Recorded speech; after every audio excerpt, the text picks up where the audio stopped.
Queridos irmãos, cumprimento a todos com a paz do Senhor. Motivo de alegria estar com os amados irmãos aqui nesta noite.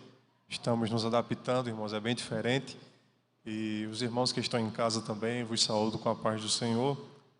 Peço as orações dos irmãos para que o Senhor confirme a palavra que temos a compartilhar com os irmãos, que possamos sair daqui edificados pela palavra de Deus, que é o que todo mundo aqui está desejoso, e você também que está em sua casa.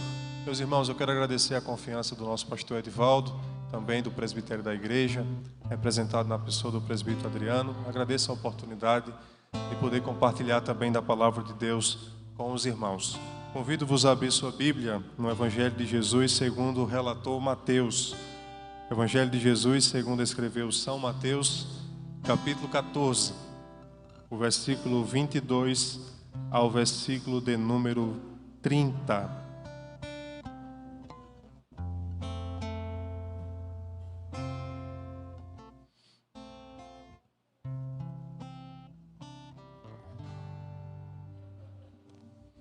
Evangelho de Jesus Cristo, segundo escreveu São Mateus, capítulo 14, verso 22 ao verso de número 30.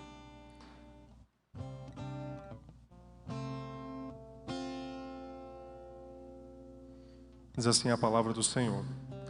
E logo ordenou Jesus que os seus discípulos atravessassem no barco e fossem adiante para outra banda, enquanto despedia a multidão. E despedida a multidão, subiu ao monte para orar à parte. E chegada já a tarde, estava ali só. E o barco estava já no meio do mar, açoitado pelas ondas, porque o vento era contrário.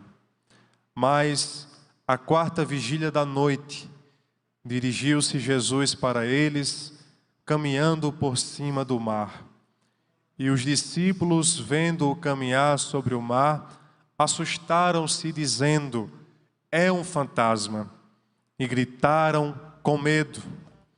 Jesus, porém, lhes falou logo, dizendo: tende bom ânimo, sou eu, não temais. E respondeu-lhe Pedro e disse: Senhor, se és tu, manda-me ter contigo por cima das águas. E ele disse: vem. E Pedro, descendo do barco, andou sobre as águas para ir ter com Jesus. Mas, todavia, entretanto, sentindo o vento forte, teve medo e começou a ir para o fundo. Clamou dizendo: Senhor, salva-me. Todo livro que é publicado,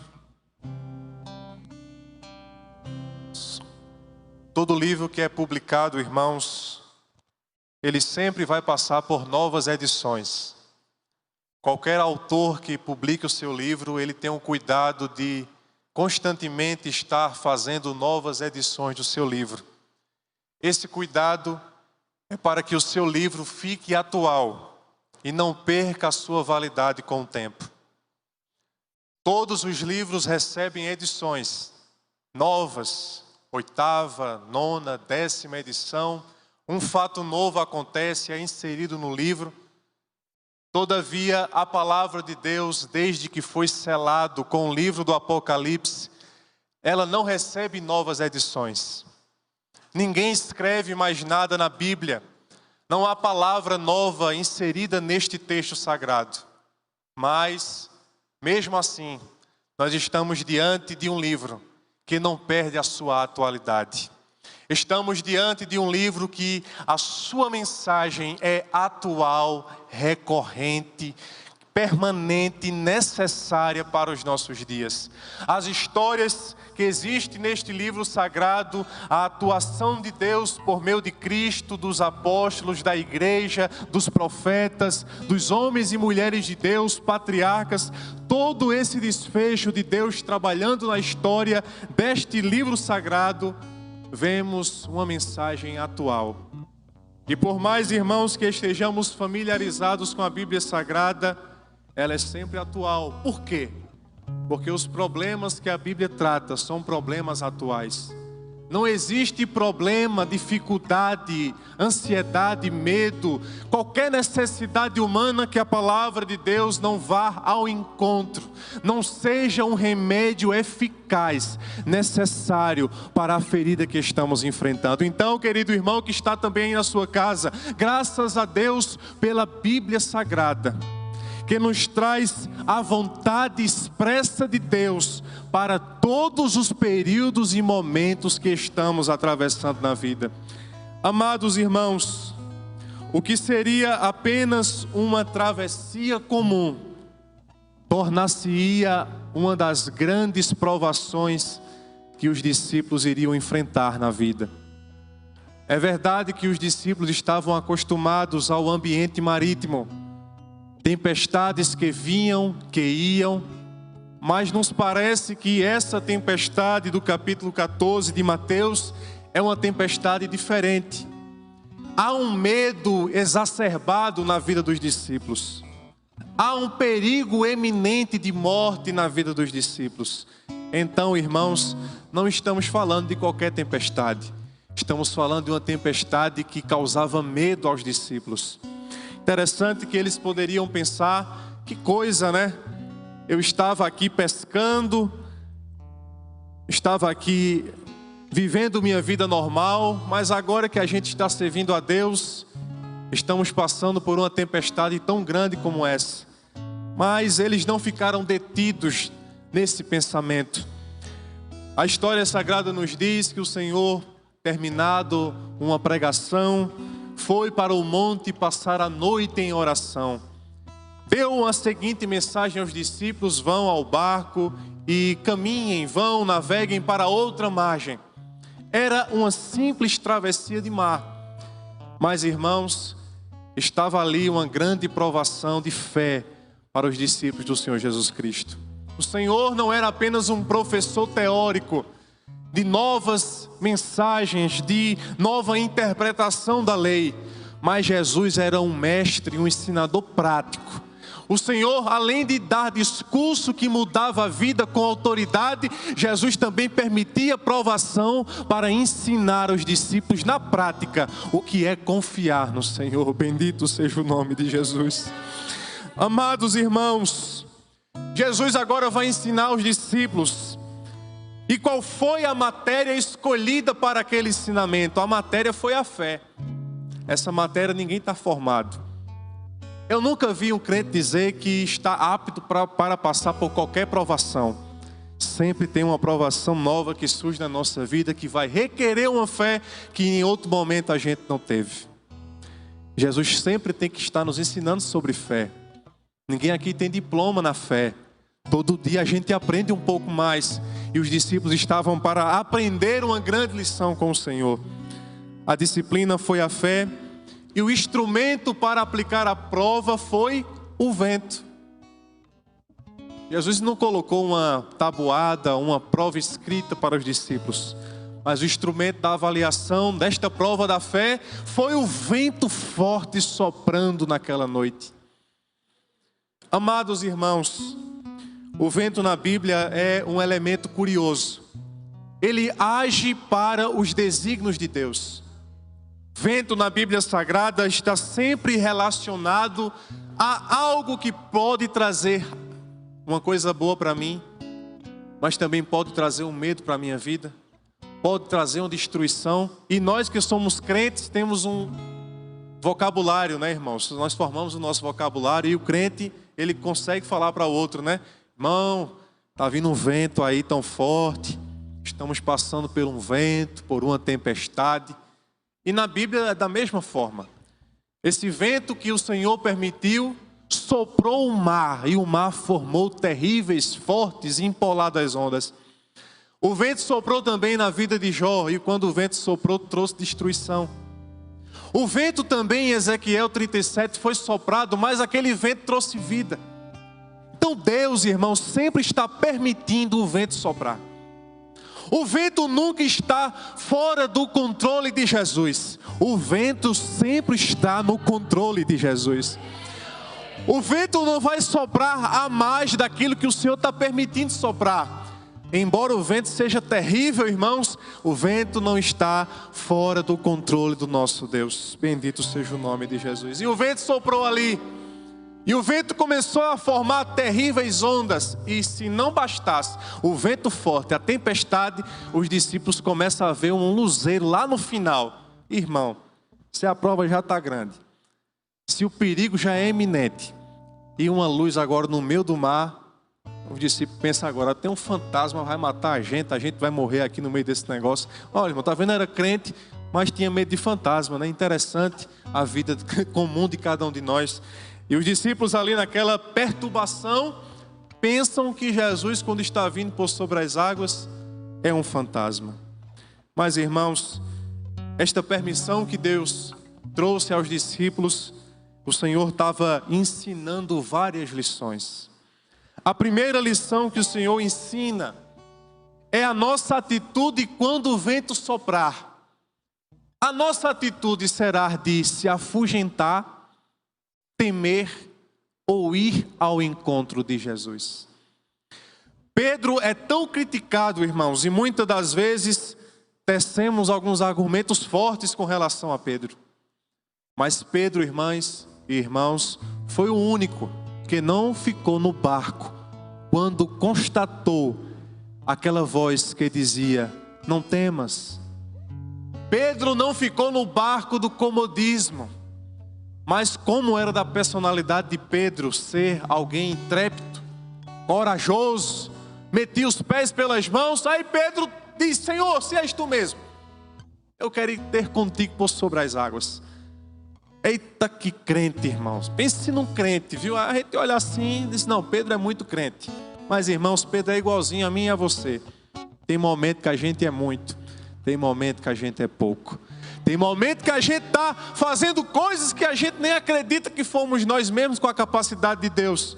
Mas há momentos, irmãos, que nós estamos naufragando também na fé. Mas Pedro não fica no barco do comodismo. Ele diz: Senhor, eu quero ir ter contigo. Mas Pedro está correto. Nós precisamos ir ao encontro de Jesus. Ainda que a tempestade seja grande, o vento seja contrário, tenha medo dentro da gente, a gente precisa ir ao encontro de Jesus. Jesus é como um fogo consumidor. Quanto mais distante, mais frio eu fico. Mas quanto mais perto, mais forte Ele é. Mais fogo eu sinto dentro do meu coração, mas eu sinto aquecido por Sua presença. Quanto mais distante de Jesus, mais medo, mais dificuldade, mais vontade de desistir. Mas quanto mais perto, mais eu quero, mais eu busco, mais eu estou na presença dEle. Mas eu sinto alegria, mas o medo ele é ofuscado. Jesus está disponível para mim e para você nas adversidades. Aleluia! Jesus está disponível para nós. A gente precisa ir ao encontro. Irmãs, não basta, irmãos, não basta apenas ir. Precisamos desenvolver uma maneira de ir. Tem gente que é precipitado e às vezes é muito, eu diria, precoce, imediatista, quer que as coisas sejam agora, hoje, daqui a pouco. Mas Pedro passou na primeira lição. Pedro foi até Jesus. Mas se nós pararmos para analisar, Pedro estava andando por cima das águas. Em outras palavras, irmãs, Pedro está passando e andando sobre a maior provação que ele já enfrentou na vida. É algo, irmãs, que está fora do consciente humano da vida de Pedro. Ele está andando por sobre as águas. Pedro não ficou detido na ciência, né, irmão? Se Pedro fosse um Tomé da vida, um Judas da vida, que tinha um perfil mais acadêmico, eles iriam olhar assim: não tem como. Andar por sobre as águas não tem como. Mas Pedro, como tinha muita fé, e esse é o detalhe da fé, aleluia, esse é o detalhe da fé que vê aonde não existe, anda aonde não tem caminho, aleluia, tem força onde não tem. Aí Pedro: eu vou, Jesus, eu quero ter contigo. Aí Pedro começa a andar por sobre as águas. Eu vi aqui o presbítero dizendo que a equipe de mídia está enfrentando, passou por toda a pandemia, está aqui até hoje. Irmão, isso é fé. Vai caminhando, vai andando. Jesus vai me ajudar amanhã, vai ser melhor. Jesus vai colocar a mão, isso é fé. E a igreja, irmãos, passando por tudo isso. Crentes que perdem entes queridos, irmãos que nos deixam, mas a gente vai passando e o mundo não entende. O que é que esses crentes têm? Não deixa de ir para a igreja, não deixa de dar glória a Deus, não deixa de acreditar, não desiste, não se mata, não se joga. O que é que esses crentes têm? Tem fé. Pedro disse que a fé é preciosa, irmãos, mais preciosa do que o ouro. Olha, eu posso não ter muito dinheiro não, mas se eu tiver fé, estou bem, viu? Estou bem, eu estou bem, aleluia, eu estou bem. Tem tanto ricaço, irmãos, doido para ter a fé que a gente tem, mas não tem. Aí Pedro disse, é precioso. Você tem um negócio aí que é precioso, aleluia. Pedro se manteve exitoso na segunda lição, no segundo teste. Ele aprendeu a andar por sobre as águas. Não precisou de muita teoria, Pedro foi andando por sobre as águas e Pedro foi saindo do barco e indo até Jesus. Qual é o detalhe que permitiu Pedro andar por sobre as águas e ir até Jesus? Irmãos, está claro no texto. A Bíblia diz que Pedro estava com os olhos fitos em Jesus. Isso aqui não está à toa na Bíblia. Enquanto Pedro esteve olhando para Jesus, todo esse cenário aqui não afeta Pedro. Tempestade, vento forte, água, eu andando por sobre as águas. Enquanto ele está olhando para Jesus, ele consegue andar por sobre as águas. E esse é o grande detalhe. A fonte da força de Pedro, o motivo de Pedro conseguir andar por sobre as águas está em quem está do outro lado, que é quem? Jesus. É por isso que o autor aos Hebreus diz, irmãos, nós que estamos rodeados de tão grande nuvem de testemunhas, deixamos todo o pecado, todo o embaraço tão de perto nos rodeia e prossigamos, olhando para Jesus, autor, consumador da fé. O crente periférico, ele não é exitoso na fé, porque ele só vive assim, ó. Como é? Eita, quem saiu, quem entrou, o que aconteceu, quem deixou de estar, quem deixou de estar. Eita, ele é isso aqui, ó. Ele vive aqui, ó, olhando para um lado para o outro. Mas o crente que olha para Jesus é diferente, irmãos. Ele anda, ele caminha. Esse é um dos grandes segredos da nossa caminhada. Eu me lembro de um tempo, irmãos, assim que eu voltei para Jesus, ali na Coab 1, o presbítero Adriano era o diácono Adriano, dirigente da escola dominical. E o presbítero Adriano nos ajudou ali no início. O presbítero Adriano lembra do meu pai. Meu pai, ele sofria, irmãos, de uma depressão muito profunda. E tão profunda que ele foi para neuro, foi para psiquiatra, passou pela mão de 3 psiquiatras. Ficou tão terrível o quadro do meu pai que ele desenvolveu uma segunda doença, síndrome do pânico, e passou a falar em suicídio, buscar suicidar-se. Meu pai teve surto psicótico, ou seja, ele saía de si, quebrava tudo dentro de casa. E nesse período também eu perdi o meu emprego, que foi o primeiro emprego que eu tinha. E passei a andar com meu pai até a igreja. O pastor Natanael era o pastor aqui na época, eu vinha com meu pai para a igreja, nas sexta-feiras, vinha com meu pai tentava assistir o culto. Mas em muitos momentos, irmãs, eu estava terminando um culto no domingo, vinha meu pai em um táxi, à frente da igreja da Coab 1, desesperado, chorando, porque estava dentro de um lugar, se sentiu sufocado, falta de ar, pessoa que ia morrer. Só existia uma pessoa que podia estar com meu pai em todo momento, e essa pessoa era eu. Eu louvava o hino da harpa com meu pai batia em mim, dava pontapé, me chamava de tudo com é nome pesado que os irmãos imaginarem, meu pai fazia comigo. Eu ia para a igreja com meu pai não conseguia prestar atenção no culto, ficava com dificuldades e mais dificuldades, mais dificuldades. Nesses momentos, irmãs e irmãos, você que está em casa, minha família não entendia como eu, tão novo como era na época, conseguia passar por tudo aquilo e não me abalar. Minha avó disse: esse meu filho eu perdi com meu pai, nunca mais vou ter ele de volta. Os meus tios se desesperavam, pensavam que meu pai não voltaria mais a si. Mas, irmãs, foi o período que eu estava queimando por dentro, tinha voltado para Jesus. É aqueles períodos, irmãos, que a gente só quer saber de Jesus, só quer estar próximo de Jesus. Irmãs, todo esse contexto não me afetava, e eu não sei como, eu só sei que foi assim. Eu caminhei com meu pai naquele momento de dificuldade, não arredei o pé em nenhum momento, não desisti do meu pai em nenhum momento. Estive com ele em toda a adversidade que ele passou, até o ponto de ir atado, irmãos, os pés e as mãos até Recife, dentro de uma ambulância. Eu fui com ele, dormi dentro do manicômio com meu pai. Passou a noite, passei a noite conversando com pessoas doentes mentais. Pense num negócio novo, todo mundo ficava preocupado com esse menino tão jovem, passou a noite com o pai aqui num lugar como esse. Mas eu estava aqui, irmãos, com a Bíblia do lado.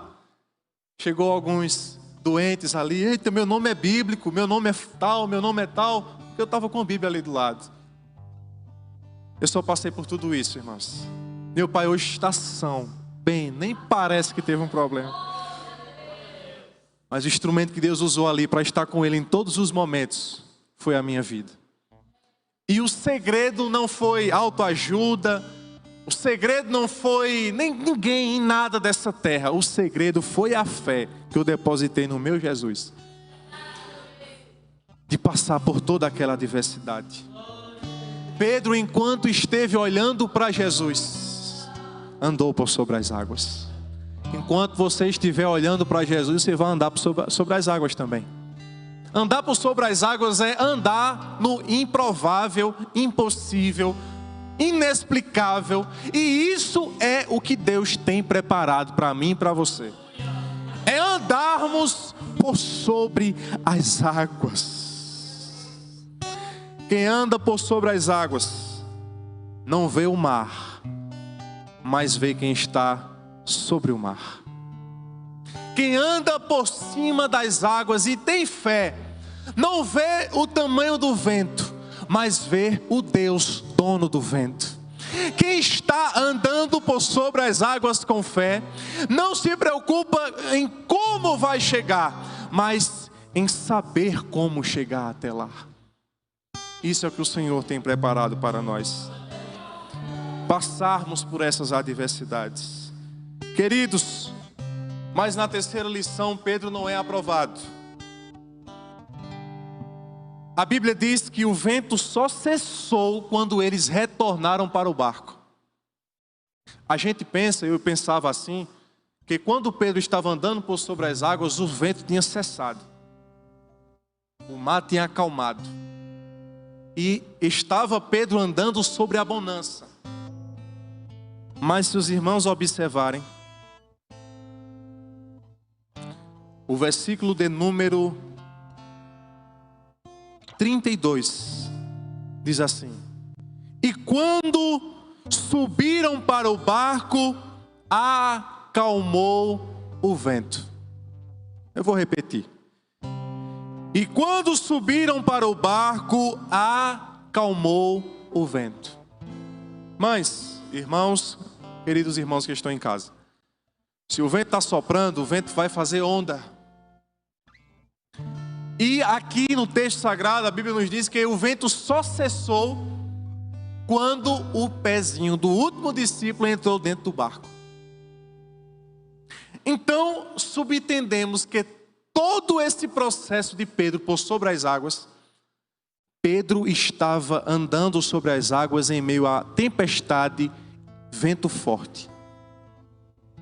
É tanto que quando Pedro está andando por sobre as águas, Pedro observa que o vento é forte. Pedro observa que as ondas estão fortes e açoitando o barco. É nesse momento em que o Pedro, que estava olhando para Jesus, começa a olhar para o lado. E quando ele vê o vento tão forte soprando, ele começa a ter medo. Irmãs e irmãos, o medo é o pior inimigo da fé. A primeira coisa que Deus disse para Abraão, o homem que seria portador da semente que Deus guardaria nessa terra, Deus precisa entrar lá na tenda de Abraão e dizer: a primeira coisa, não tenha medo. O medo na nossa peregrinação espiritual aqui na terra é o nosso maior inimigo da nossa fé.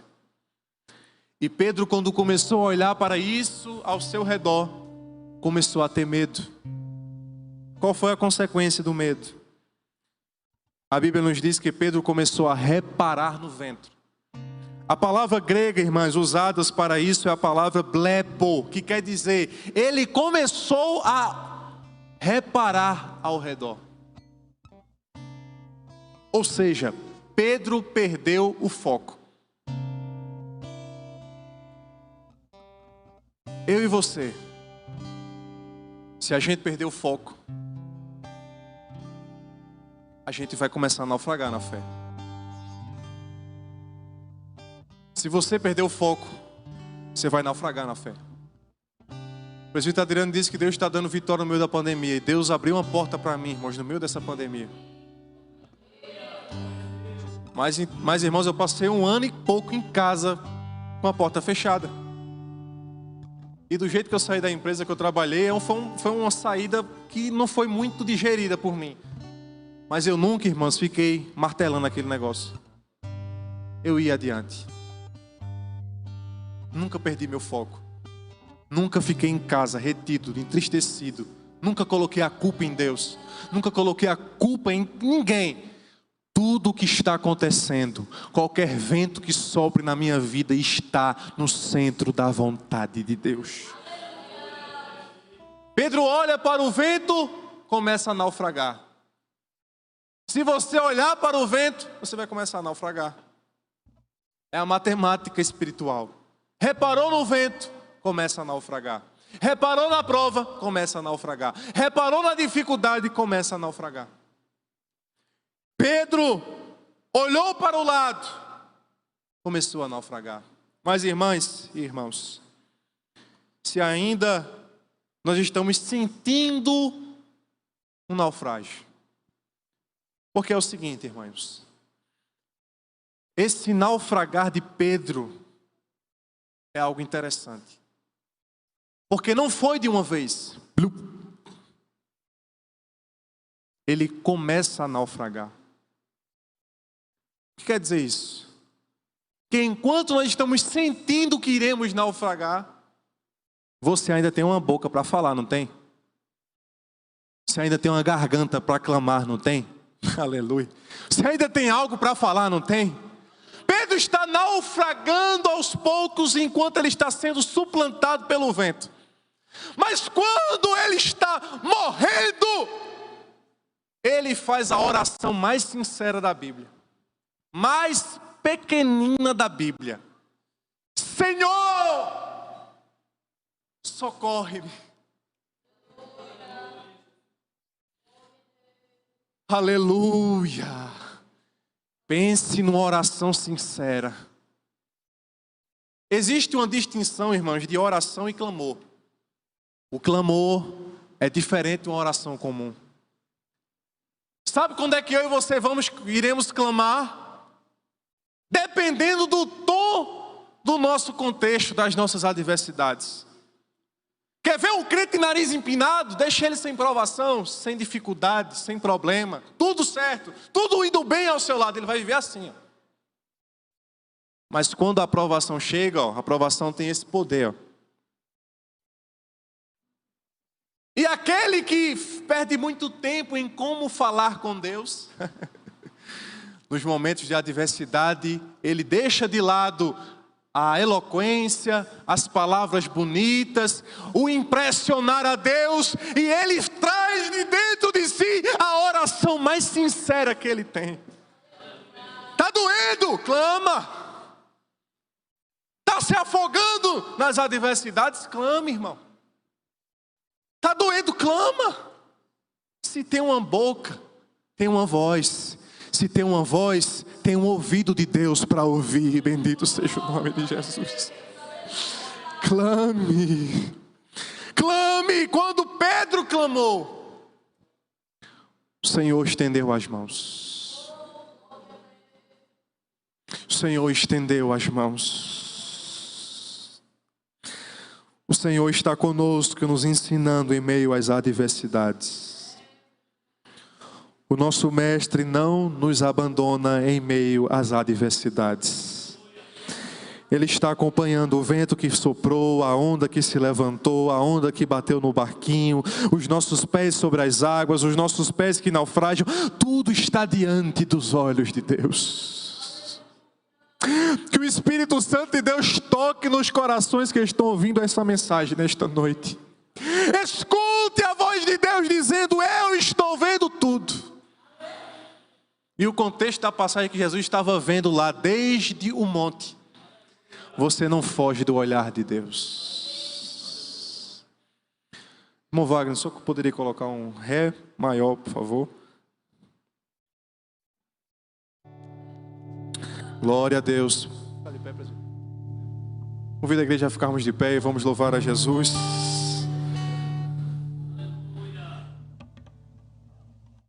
Glória a Deus. Glória a Deus. Irmãos, pode adorar a Deus. Aleluia. Planos frustrados, dias nublados, me pergunto por que foi que eu sonhei. Mar agitado,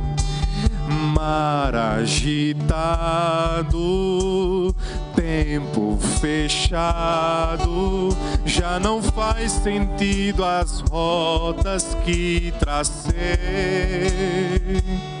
mas o dono deste mar também é o meu dono. Aleluia! Ele não me abandonou, eu sei, está me ensinando. Ensinando o quê? Me ensinando a depender, me ensinando a confiar e até a perceber quando é hora de parar. Não parar de avançar, mas parar pra lhe escutar e entender que lá de cima minha rota ele vê e altera o caminho e dá rumo ao barquinho, e assim me guiará ao lugar seguro, a calmaria. Aleluia! Tenho a promessa, tenho a promessa, louve a Deus, que do outro lado eu chegarei. Aleluia! Não estou. Tenho comigo a quem nada lhe resiste, pois é rei. Sim, o dono deste mar. Também é o teu dono, ele, aleluia, ele não te abandonou, eu sei, está te ensinando, glória, te ensinando a depender, te ensinando a confiar e até a perceber quando é hora de parar. Não para de avançar, mas para pra lhe escutar e até a entender quando é hora de parar. e altera o caminho e dá rumo ao barquinho e me leva ao lugar seguro.